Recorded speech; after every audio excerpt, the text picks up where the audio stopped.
সুপ্রিয় শিক্ষার্থীবৃন্দ, সবাইকে স্বাগতম আজকের ক্লাসে।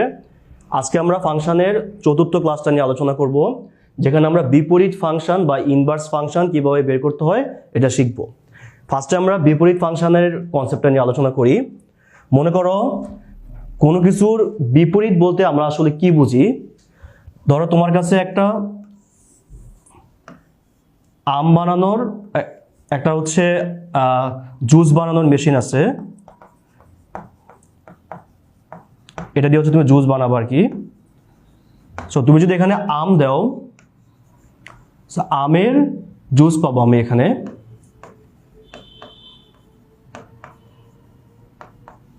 আচ্ছা, তাহলে আমরা কি বলতেছি যে একটা জুস বানানোর মেশিন আছে আমার কাছে, আমি আম দিলে হচ্ছে কি আমের জুস পাচ্ছি এখানে। আচ্ছা, এখন আমি যাচ্ছি এটার একটা বিপরীত মেশিন বানাতে, যেখানে আমি হচ্ছে আমের জুস দিয়ে হচ্ছে তোমার আম পাবো। কিন্তু বাস্তবে হচ্ছে এটা আসলে সম্ভব না, কারণ তুমি আমের জুস থেকে কখনো আম বানাতে পারবা না। তাহলে আমরা বাস্তবে আমরা কি দেখতেছি, সবকিছুরই তুমি কি বিপরীত করতে পারতেছো না, অর্থাৎ যেটা দিয়ে যেটা বানাচ্ছ ওইটাকে উল্টা করে আবার কি ওই জিনিসটা আনতে পারতেছো না। যদি আনতে পারতাম তাহলে আমাদের জন্য সুবিধা হইতো, আমরা পদার্থ থেকে শক্তি, শক্তি থেকে পদার্থ নিয়ে আসতে পারতাম। কিন্তু ফাংশনের কেন বিপরীত করা যায়, যেহেতু সবকিছুরই বিপরীত বের করা যাচ্ছে না? এর কারণ হচ্ছে দেখো, ফাংশন আম কিংবা আমের জুস নিয়ে কাজ করে না, ফাংশন কাজ করে সংখ্যা নিয়ে। তো আমরা জানি যে কি সংখ্যাকে গুণাত্মকভাবে বিপরীত করা যায়। যেমন ধরো 2 এর গুণাত্মক বিপরীত হচ্ছে কত? 1/2। সেম 1/2 এর গুণাত্মক বিপরীত হচ্ছে কত? 2। তাহলে ফাংশন যেহেতু আমাদের সংখ্যা নিয়ে কাজ করে, তো সংখ্যার যেহেতু বিপরীত করা যাচ্ছে, এই জন্য আমরা ফাংশনেরও বিপরীত করতে পারবো। এটা হচ্ছে আমাদের মেন লজিকটা। আচ্ছা, এবার হচ্ছে তোমার একটা ফাংশনের বিপরীত থাকার একটা শর্ত থাকতে হবে, তার বিপরীত থাকার শর্ত। অর্থাৎ এই শর্তটা যদি না মানে তাহলে ফাংশনটা কখনো বিপরীত হবে না। শর্তটা হচ্ছে 1 নাম্বার, ফাংশনটাকে 1 হতে হবে। কি বললাম? ফাংশনটাকে হচ্ছে 1 হতে হবে। 2 নম্বর হচ্ছে ফাংশনটাকে তোমার সার্বিক হতে হবে। তাহলে যদি কোনো ফাংশন একই সাথে 1 হয় এবং একই সাথে সার্বিক হয়, এটাকে আমরা ইংলিশে বলি তোমার বাইজেক্টিভ ফাংশন।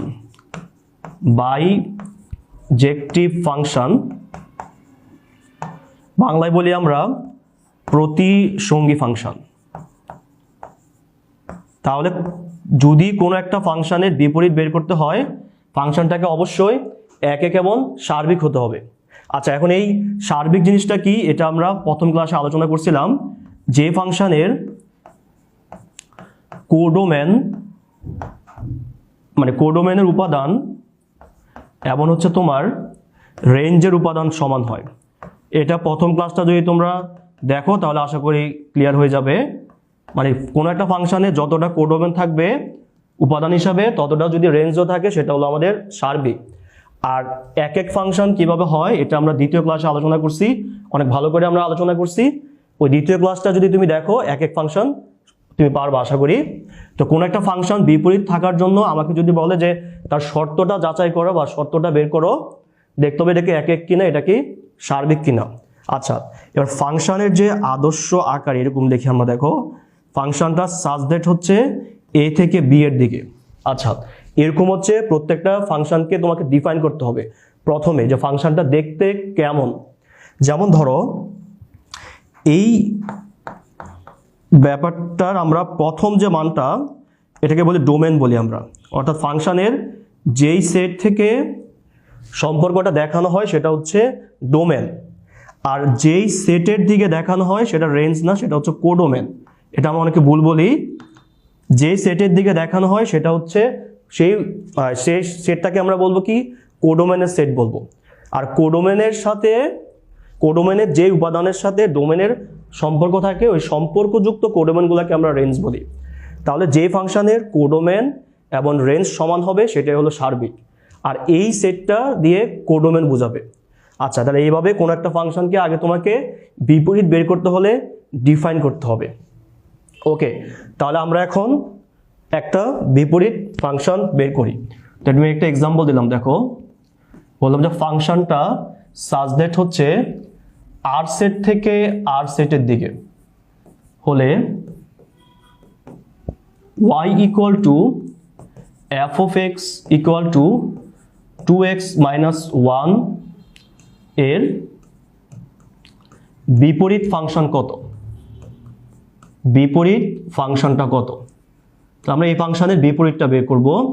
এই বিপরীত ফাংশনকে লেখার উপায় হচ্ছে এফ অফ ইনভার্স এক্স দিয়া অথবা হচ্ছে এফ অফ ইনভার্স দিয়ে, যে কোনো একভাবে লেখা যায়। আচ্ছা, মনে রাখবা যদি কোনো ফাংশন তোমাকে বলে দেয় যে বিপরীত বের করো, মনে রাখবা এটা অবশ্যই প্রশ্নটা এমনভাবে দেওয়া আছে যাতে করে এটা এক একও হয় এবং সার্বিকও হয়। আচ্ছা, এবার কেন এটা এক এক, আমরা যখন দ্বিতীয় ক্লাসে বলছিলাম পৃথিবীর যত ফাংশন আছে যাদের এক্স এর পাওয়ারটা হবে বেজোড় সংখ্যা, কি বলছি, পৃথিবীর যত ফাংশন আছে যাদের এক্স এর পাওয়ারটা হবে বেজোড়, সেটা হবে কি আমাদের এক এক ফাংশন। আর এটার কোডোমেনের মানটা কত, দেখো এই যে এটা হলো কোডোমেন বোঝাচ্ছে, কোডোমেন হচ্ছে এটার আর, কোডোমেন কত এটার আর। আচ্ছা, এখন এটার রেঞ্জের মান কত, এটা রেঞ্জের মান হচ্ছে আমাদের আর। এখন রেঞ্জ কেমনে বের করতে হয় এটা হচ্ছে তুমি আমাদের পরের ক্লাসে এটা শিখে নিবা কিভাবে কোডোমেন রেঞ্জ এবং ডোমেন বের করতে হয় আর কি। তাহলে আমরা এটা রেঞ্জ কত বললাম, আর বললাম। আরো সহজ করে যদি বলি, সরলরৈখিক যত ফাংশন আছে, আবার বলতেছি সরলরৈখিক যত ফাংশন আছে যাদের এক্স এর পাওয়ার 1 হবে, ওয়াই এর পাওয়ার 1 হবে, এদের ডোমেনও আর হয় এবং রেঞ্জও কি হয়, আরই হয়। আচ্ছা, তাহলে এটা হলো এক এক ফাংশন, এটা হলো সার্বিক ফাংশন, যেহেতু রেঞ্জ আর কোডোমেন সেম, এর জন্য এটার বিপরীত বের করা যাবে। এখন বিপরীত বের করার জন্য মানে দুইটা পদ্ধতি আছে। একটা পদ্ধতি আমরা ওয়াই ধরে করি, আমি তোমাদেরকে একটা সহজ পদ্ধতি শেখাচ্ছি। এই পদ্ধতিতে তোমরা খুবই ইজিলি যে কোনো ফাংশনেরই বিপরীত বের করতে পারবা। যেভাবে করবা, ফার্স্টে ফাংশনটাকে এফ অফ এক্স দিয়ে লিখবা।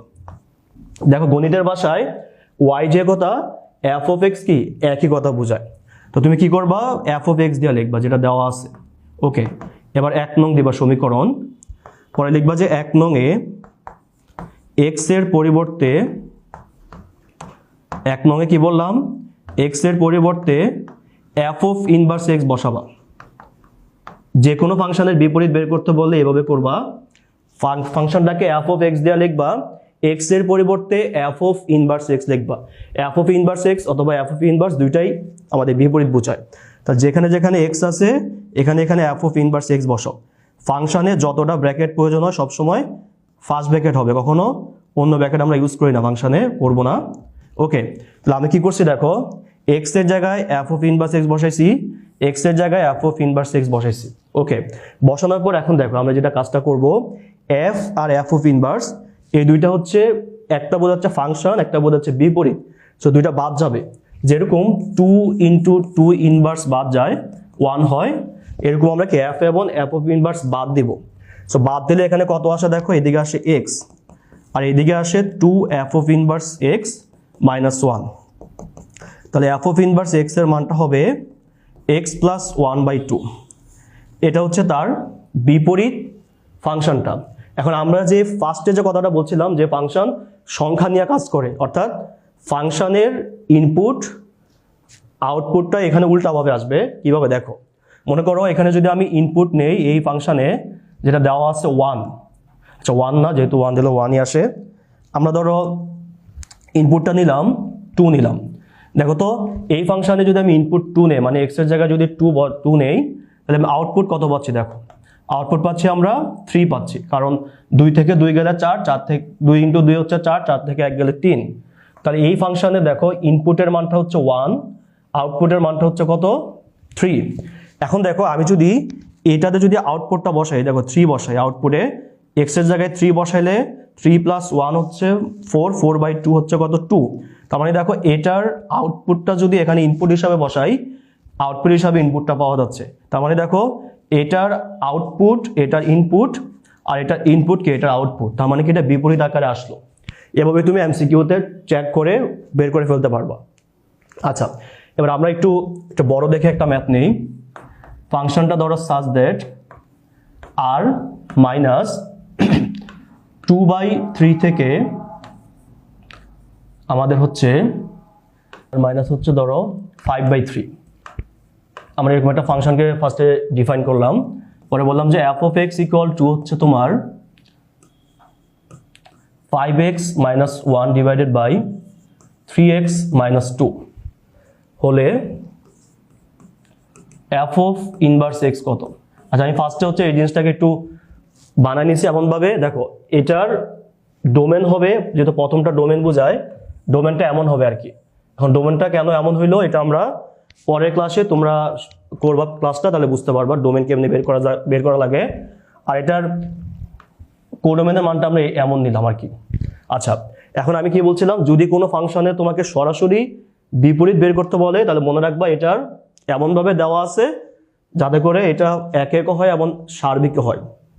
এটা একটা এক এক ফাংশন, আমরা কেমনে বুঝছি, যেহেতু এক্স এর পাওয়ারটা 1 1 আছে, উপরে 1 আছে কি নিচেও 1 আছে, আর এটার রেঞ্জের মান হবে r-5/3। দেখো ভগ্নাংশ ফাংশনের ক্ষেত্রে রেঞ্জ বের করার একটা সহজ টেকনিক হচ্ছে r মাইনাস উপরের x এর সহগ ডিভাইডেড বাই নিচের x এর সহগ, এটা আমরা বিয়োগ করে দিব। মানে এটা আমরা পরের ক্লাসে তোমাদেরকে আমি শিখাবো, সমস্যা নেই। তাহলে এটা কোডোমেন এবং রেঞ্জের মান সমান, তাহলে এটা একটা সার্বিক ফাংশন। ওকে, এখন আমরা এটার বিপরীত বের করতে চাই এই ফাংশনটার।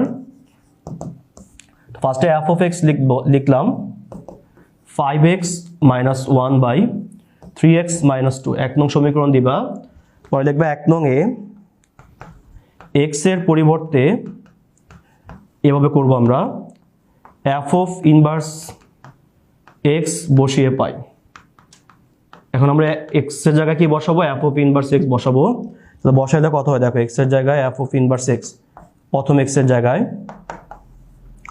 5 into f of inverse x minus 1, 3 into f of inverse x minus 2।